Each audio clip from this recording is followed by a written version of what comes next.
అందరికీ కూడా నేటి మహిళా దినోత్సవ శుభాకాంక్షలు. ఇంకా ఉమెన్ గురించి మనం నిన్న చాలా చెప్పుకున్నాము. ఉమెన్ గురించి మా అందరికీ తెలిసిందే. ఎంత ఓపిక ఆడదంటే భరిస్తుంది చాలా కదా. తర్వాత ఎంతో సహనము, ఓర్పు, తర్వాత పట్టుదల. అమ్మాయిలే ఎక్కున్నారు. Today's children are tomorrow's citizen అంటే నేటి బాలలే రేపటి పౌరులు అన్నప్పుడు నేటి అమ్మాయిలే రేపటి స్త్రీలు కదా. స్త్రీల యొక్క పాత్ర చాలా ఉంటుంది ప్రతి ఇంటిలో కూడా. నిన్న మనం చాలా పెద్ద ప్రోగ్రాం జరుపుకున్నాము, అన్నీ చెప్పుకున్నాము, మీరు కూడా విన్నారు. అంటే ఇప్పుడు ఒక స్త్రీ చాలా గొప్ప గొప్ప పనులు చేయగలదు, అంతరిక్షంలో కూడా వెళ్ళింది సునీత విలియమ్స్ అని చెప్పుకున్నాం మనం. అంటే మనం చేయలేని పని ఏది లేదు. కాకపోతే మనకు కొంచెం ఎంకరేజ్మెంట్ కావాలి. ఎంకరేజ్మెంట్ ఎవరు ఇవ్వకపోయినా మనమే. ఇప్పుడు నిన్న మనము మన స్కూల్లో సత్కరించుకున్నదంతా కూడా ఎవరిని, తండ్రి లేని తల్లులు ఎంత కష్టపడి అందరు ఉమెన్ని సత్కరించుకోలేము. కాబట్టి అలాంటి వాళ్ళను సెలెక్ట్ చేసి మరి మన హెచ్ఎం సార్ పిలిచి, అంటే నాన్నమ్మలు, అమ్మమ్మలు, తల్లిదండ్రులు లేకపోతే పెంచి పోషిస్తున్న వాళ్ళు ఎంత సమాజంలో ఎన్నో ఒడిదుడుకులకు, కష్టాలకు, వ్యయప్రయాసాలకు ఓర్చి మిమ్మల్ని పోషిస్తున్నారు. మిమ్మల్ని పనులకు పంపకుండా స్కూల్కి పంపిస్తున్నారు. కాబట్టి వాళ్ళను మనము సన్మానం చేయాలి. వాళ్ళు గొప్ప మహిళలు అని చెప్పేసి వాళ్లకు సన్మానం చేయడం జరిగింది మన స్కూల్లో కదా. అక్కడ మీరు నేర్చుకున్నది ఏంటి? మనం స్కూల్ ఉంది కదా. స్కూల్ అంటే మాది గవర్నమెంట్ స్కూల్, మనది గవర్నమెంట్ స్కూల్. మేమేమి ఊరికే పాఠాలు చెప్పట్లేదు, మేము శాలరీ తీసుకుంటున్నాం కదా. టు బి ఫ్రాంక్, శాలరీ తీసుకున్నా మంచి పాఠాలు చెప్పడం గొప్ప విషయమే తప్ప పాఠాలు చెప్పడం గొప్ప విషయం ఏం కాదు కదా. ఒక గవర్నమెంట్, ఒక సిస్టమ్ ఉంది మాకు. మేము అపాయింట్ చేస్తారు, మేము ప్రమోషన్స్ పొందుతాము, శాలరీస్ తీసుకుంటాము. కాకపోతే మీకు పాఠాలు ఎంతవరకు చెప్తున్నాము తప్పకుండా చెప్పాలి. అది మా బాధ్యత, మా ధర్మము కదా. కానీ మేడం ఉన్నారు కదా, మేడంకి ఏం పని లేక చేసినట్టుంది ఇది అనా. మేడం పని లేక చేస్తున్నారా? ఎందుకు చేస్తున్నారు మరి? మీకోసం చేస్తున్నారు. అంటే అర్థం ఏంటి? సమాజం కోసం చేసేవాళ్ళు శాలరీ కోసం చేసే వాళ్ళకంటే చాలా గొప్పవాళ్ళని నా అభిప్రాయం. అంటే ఏం ఆశించకుండా, మేడం ఏం ఆశించట్లేదు కదా. కాదు, చాలా ఆశిస్తున్నారు మేడం. మేడం చాలా ఆశలు ఉన్నాయి. మీరందరు టైంకి రావాలి, మీరందరు చదువుకోవాలి, మీరు గొప్పవాళ్ళు కావాలి, మంచి మంచి ఉద్యోగాల్లో సెటిల్ అవ్వాలి, మీ వల్ల మీ ఫ్యామిలీ నిలబడాలి కదా. అంత గొప్ప ఆలోచన ఉండడం చాలా గొప్ప విషయము. మేము తిట్టినా చేసినా మిమ్మల్ని స్కూల్కి రప్పించుకోవడం కొంచెం ఈజీ మాకు. ఎందుకంటే మేము తిడతాం, చేస్తాం, ఫోన్లు చేస్తాం. ఈజీ ఏం కాదు. మేము కూడా కత్తి మీద సాము చేస్తున్నట్టే చాలా మందికి తల్లిదండ్రులకు ఫోన్ చేసి ఎలా తయారైపోయారంటే, పిల్లల పేరెంట్స్ మాకు ఫోన్ చేసి ఫలానా అమ్మాయి ఉంది మాకు ఫోన్ చేయించండి అని చెప్తారండి. రోజు 10-15 ఫోన్లు మేము ఇంట్లోకి చేస్తాం. డైలీ రాని పిల్లలకు ఫోన్లు చేస్తాము. ఎవరైనా కడుపు నొప్పో ఆ నొప్పో అన్నారు అనుకోండి, ఇంటికి పంపించాలంటే భయం. మేము భయం నీడలో బతుకుతున్న టీచర్స్ని. ఇంటికి పంపిస్తే పేరెంట్స్ ఇద్దరు ఉద్యోగాలకు వెళ్తారు. వీళ్ళు వెళ్ళి ఇంటికి వెళ్తారా, ఇంకెక్కడికన్నా వెళ్తారా మాకు తెలియదు. ఇంట్లో ఎవరైనా నిజంగా కడుపు నొప్పి ఉంటే కూడా పంపడానికి భయం. నిజంగా జ్వరం ఉంటే మేము ఒక మాత్రేసి కూర్చోబెడతాం. ఇంకా తగ్గలేదంటే ఏమో ఎప్పుడు ఏమవుతుందో తెలియదు, ఎందుకు పంపలేరంటాం. అంటే ఇప్పుడు సమాజం ఏం చేసిందంటే, ఈ మీడియా కానీ సమాజం కానీ ఏదంటే మా చేతులు, మా నోళ్ళు అన్నీ కట్టేసి పని చేయమంటున్నారు. అలాంటి క్లిష్ట పరిస్థితుల్లో మేము ఉద్యోగాలు చేస్తున్నాం. అంటే మేము ఎందుకు చేస్తున్నాము? మేము శాలరీ తీసుకొని చేస్తున్నాం. తీసుకోకుండా చేయడం ఇంకా గొప్ప విషయం కదా. మేమే గొప్ప అనుకుంటున్నాం మేము. అంటే ఇలాంటి పిల్లల్ని స్కూల్కి రప్పిస్తున్నాము, ఫోన్లు చేస్తున్నాము, మళ్ళీ ఇంట్లో అమ్మ కానీ నాన్న కానీ ఉందా అని కన్ఫర్మ్ చేసుకున్నాకనే మేము ఇంటికి పంపిస్తున్నాం. ముఖ్యంగా అమ్మాయిల విషయంలో మేము చాలా జాగ్రత్త పడతాం. ఎవరికన్నా ఫోన్ చేయకుండా ఇంటికి పంపించామా మేము? అంటే మేము ఎంత భయపడుతున్నాం కదా. మీరు ఇంటికి వెళ్తారా, ఫ్రెండ్ ఇంటికి వెళ్తారా, సినిమాకి వెళ్తారా తెలియదు. కాబట్టి ఇట్లా చేసే వాళ్ళకు కూడా మీరేం చేయాలి? మీరు సహాయం చేయాలి. ఏం సహాయం చేస్తారు? మీ వల్ల అయిన సహాయం ఏంటి చెప్పండి? చదవాలి, రెగ్యులర్గా రావాలి. ఫస్ట్ ఇక్కడికి ఈరోజు నిజంగా చెప్పండి, ఈరోజు మనకు హాలిడే, సెకండ్ సాటర్డే హాలిడే కదా. ఈరోజు హాలిడే నిజంగా మీకు ఉంటుంటే మీరు ఏం చేసేవాళ్ళు? ఏం చేసేవాళ్ళు? ఆడుకునేవాళ్ళు, వీధులు ఇట్లా తిరిగేవాళ్ళు, ఇంట్లో అమ్మదో నాన్నదో ఫోన్ తీసుకునేవాళ్ళు, ఒక ఏదో గేమా, టీవీ. వెరీ గుడ్, నిజం చెప్తున్నాడు వాడు. టీవీ చూసేవాళ్ళు, గేమ్స్ ఆడేవాళ్ళు, పబ్జి వాళ్ళని చెప్పండి. తెలివని ఆటలు కూడా ఉన్నాయి, అదే ఆడేవాళ్ళు. ఇంకేం చేసేవాళ్ళు నాన్న? బయట ఆడుకునేవాళ్ళు,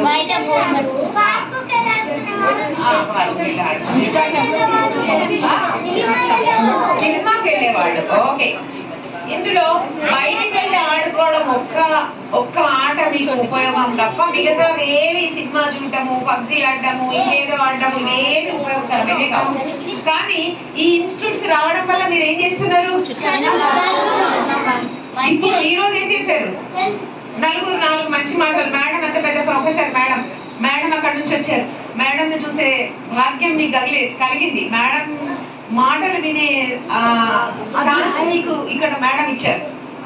ఆ అవకాశము, అదృష్టము మీకు కలిగింది. ఇంకొక అక్క కాబోయే ఐఏఎస్ ఆఫీసర్, ఆమెను చూసి మీరు ఇన్స్పైర్ అవ్వాలి. చాలా పెద్ద చదువు, చాలా కష్టపడితే తప్ప అది సాధించలేదు.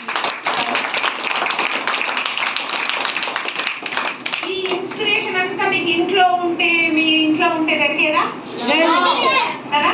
మీరు ఇంట్లో ఉంటే మీ టైం అంతా వేస్ట్ అయిపోయేది. ఇక్కడికి రావడం వల్ల ఇలా కొన్ని మంచి కార్యక్రమాలు మీరు వినగలుగుతున్నారు, చూడగలుగుతున్నారు కదా, మీరు నేర్చుకోగలుగుతున్నారు.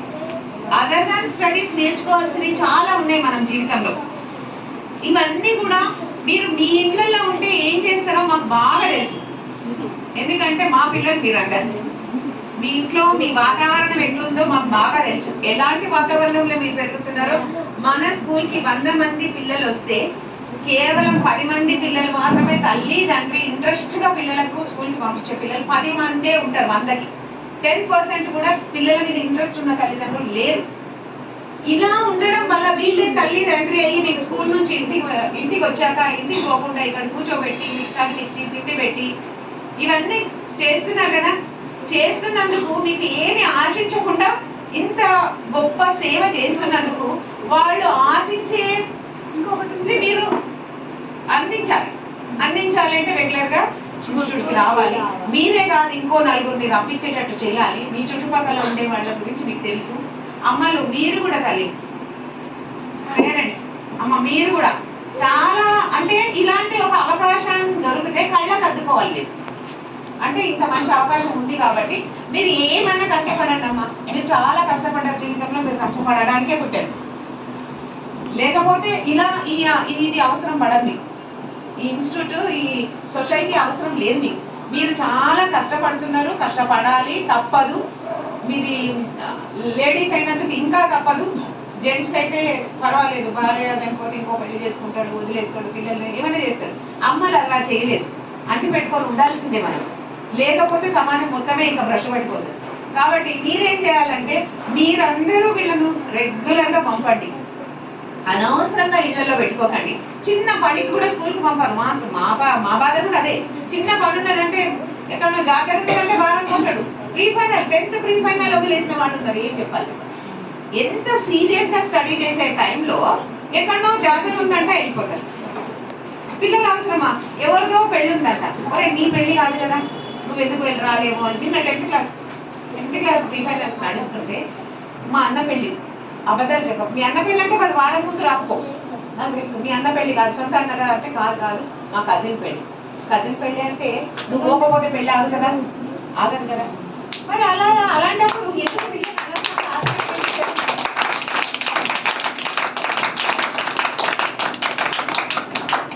కాబట్టి అమలు మీరు కూడా వీళ్ళకి సహాయం చేయాలి.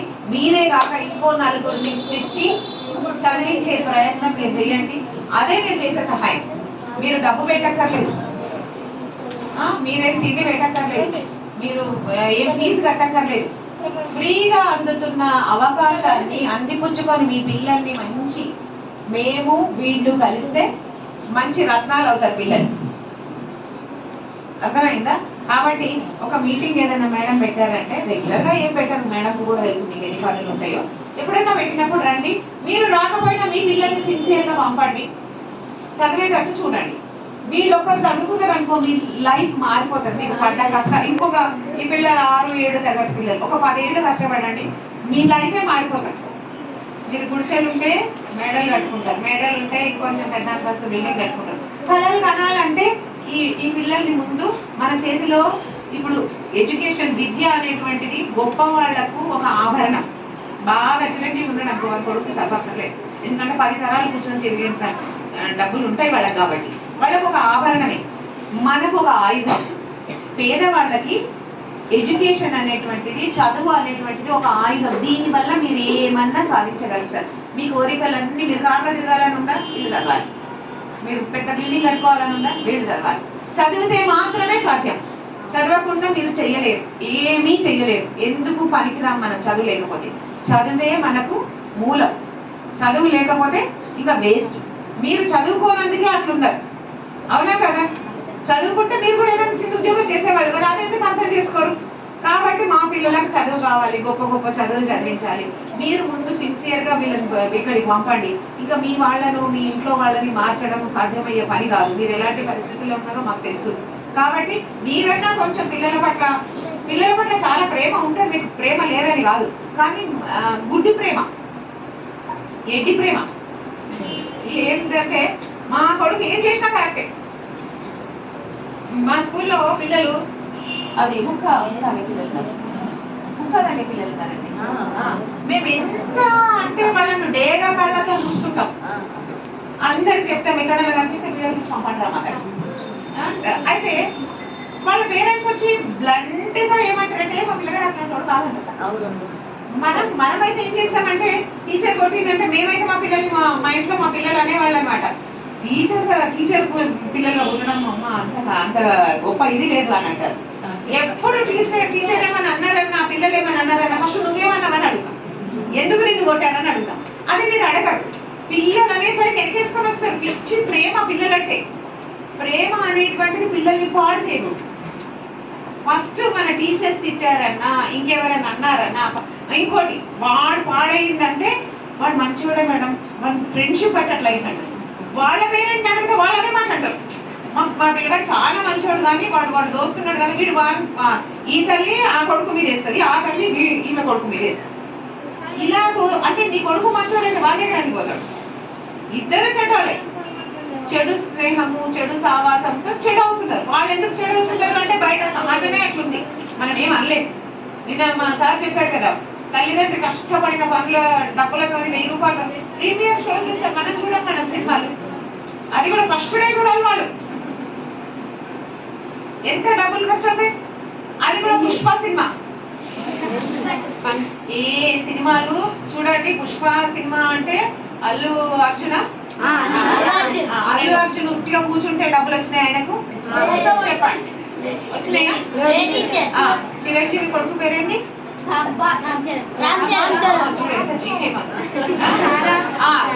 చరణ్. మా నాన్న బాగా కోట్లు సంపాదించిందని కూర్చుంటున్నాడా? ఆయన కూడా పొద్దున 4 గంటలకు లేవాలి, జిమ్ పోవాలి. ఆయనకి ఎన్నో తినుబండారాలు తినాలని ఉంటుంది కానీ తినలేడు. ఎందుకు? ఆయన ఫిజిక్ మెయింటైన్ చేయాలి. మీ అందరిలో గొప్ప అనిపించుకోవాలంటే ఆయన మంచి బాడీ మెయింటైన్ చేయాలి. ఇష్టం వచ్చినట్టు తిని కూర్చుంటే వాళ్ళ బాడీ మెయింటైన్ అవ్వదు. పొద్దున్న 4 గంటలకు లేసి వాళ్ళు ఏం చేయాలి? జిమ్. ఇవన్నీ నాలెడ్జ్ ఉంది మీకు. వాళ్ళు కష్టపడి చెమటోడిస్తేనే వాళ్ళు గొప్పవాళ్ళు అవుతున్నారు.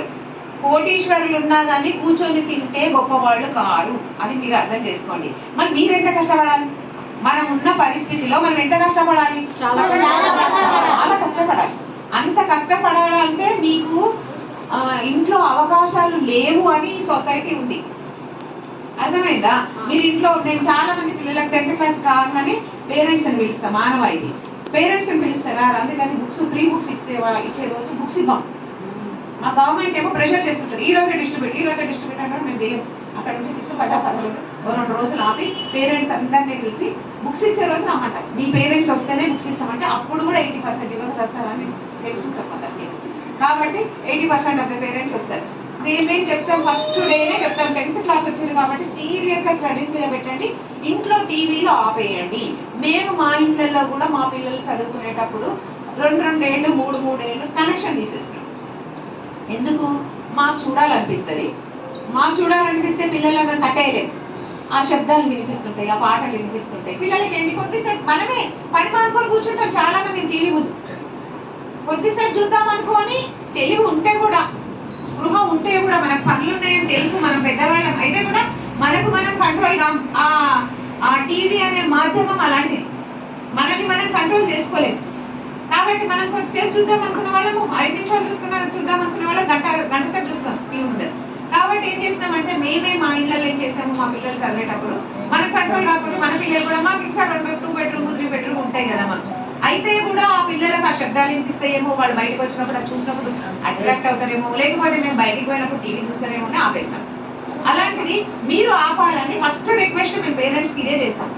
కొంతమంది పిల్లలు వచ్చి ఏం చెప్పుకుంటారు తెలుసా, టీచర్ మా అమ్మ సీరియల్ చూడకుండా ఉండలేదు టీచర్, మమ్మల్ని ఇడిచిపెడతారు కానీ మా అమ్మ సీరియల్ ఇడిచిపెడతారు. నిజం, ఇది నిజం. మళ్ళీ కొంతమంది పేరెంట్స్ మమ్మల్ని అడుగుతారు, మా ముందు పాపం ఓకే ఓకే అనేవాళ్ళు కొంతమంది ఉంటారు. కొంతమంది అంటారు, అమ్మ మేము పొద్దు నుంచి సాయంత్రం వరకు కష్టపడి వస్తామమ్మా, నేను కొంతసేపు చూడొద్దా అని అనేవాళ్ళు కూడా ఉన్నారు. చాలా మంది అన్నారు, కొంతమంది అంటారు. అంటే మొత్తానికి మా ముందు అన్నా అనకపోయినా వాళ్ళు టీవీ మానలేదు. అలాంటి పిల్లలందరూ ఇక్కడ నుంచి మంచి చదువుకోవచ్చు కదా, ఎంత మంచి అవకాశం కదా మీకు. మీరు ఇక్కడికి వస్తే మాకు కొంచెం హెల్ప్ అవుతుంది, మా పని కొంచెం భారం తగ్గించిన వాళ్ళు అవుతున్నారని మేము చెప్తున్నాం. మా రిక్వెస్ట్ ఏంటంటే, మేము చెప్పింది మీరు ఇంట్లో చదవరు, కనీసం ఇక్కడ వచ్చాక ఎంతో కొంత చదువుకుంటారు కదా. అది మేడం వాళ్ళ ఆశ, మా ఆశ. మా ఆశలో కొంచెం స్వార్థం ఉంది, మేడం వాళ్ళ ఆశలో స్వార్థం లేదు, నిస్వార్థంగా చేస్తున్నారు. కాబట్టి మాకు కొంచెం రిజల్ట్ రావాలను, మా పిల్లలు బాగా చదవాలను అలా ఉంటది. కానీ మేడం వాళ్ళు మేము జీతం తీసుకుంటామని చేస్తున్నాం. కానీ మేడం వాళ్ళు ఏంటి, ఇలా మీరు పాడైపోకూడదు అని ఒక సొసైటీలో మీకు పాఠాలు చెప్తున్నారు. కాబట్టి దీన్ని బాగా వినియోగించుకోండి. చాలా మంది మొన్నే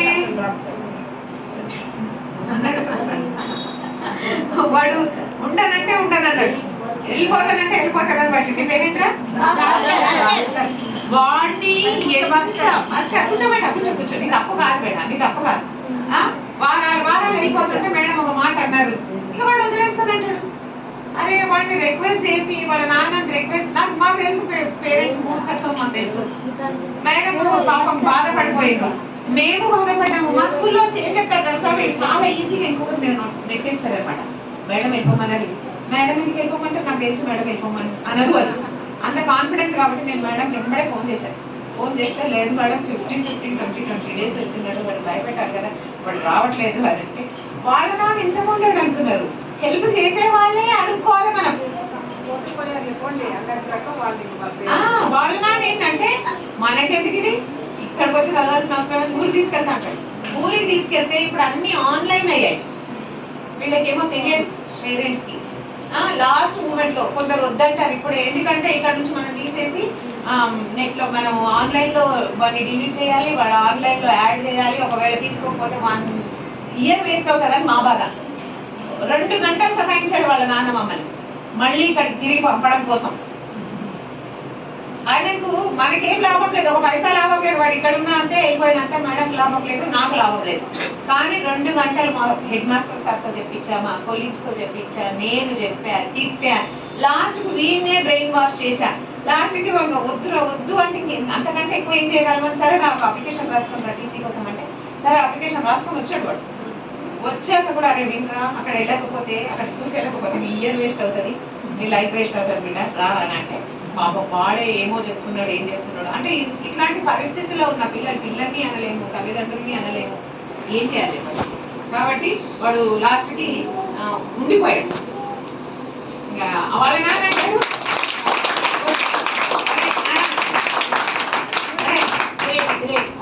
నువ్వు మంచి పని చేస్తావు, మీ నాన్నని ఏం చెప్పినావో. నేను అదే పిల్లలకి ఏం చెప్తా అంటే, పిల్లలు చాలా తెలివైన వాళ్ళు. మనం అనుకుంటాము పిల్లలు చాలా తెలివైన వాళ్ళు. వాళ్ళకు కావాల్సిన కోరిక తీర్చుకోవడానికి ఏమన్నా చేస్తారు. వాళ్ళ అమ్మను ఏమి చేస్తే వింటదో అది చేస్తారు. వాళ్ళు పడి దొరికితే